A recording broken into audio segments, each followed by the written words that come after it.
Hello everyone. ఈ వీడియోలో అయితే నేను వేస్ట్ పేపర్స్ని రీసైక్లింగ్ చేసి ఇలా చిన్న ఆర్ట్ వేశాను. నాకైతే అనిపించింది ఇది చిన్న పిల్లలకైతే చాలా ఫన్నీగా ఒక యాక్టివిటీ లాగా ప్రాజెక్ట్ లాగా కూడా ఉంటుంది ఇది. ఇంకా వీటిని అయితే గ్రీటింగ్ కార్డ్స్లో కూడా యూజ్ చేయొచ్చు.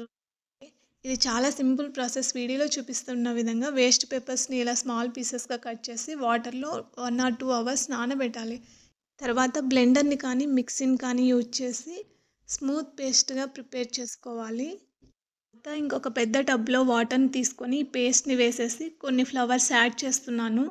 తర్వాత వాటర్ని అంతా మిక్స్ చేసి ఇలా వీడియోలో చూపిస్తున్న విధంగా పిండి జల్లీని వాటర్లో డిప్ చేసి ఇంకొక ఏదైనా ప్లేట్ కానీ క్లాత్ కానీ దాని సహాయంతో వాటర్ని అంతా ప్రెస్ చేసేసి ఇలా ఒక డ్రై క్లాత్ మీద అన్నీ వేసుకోవడమే. నెక్స్ట్ డే చూస్తే ఇలా మొత్తం అంతా డ్రై అయిపోయినాయి. వీటిని ఇలా అరేంజ్ చేసేసుకొని ఏదైనా వెయిట్ పెట్టేస్తే కంప్రెస్ అయిపోతాయి. మీకు ఏమైనా డౌట్స్ ఉంటే కామెంట్ చేయండి. ప్లీజ్ లైక్ చేసి సబ్స్క్రైబ్ చేయండి. Thank you.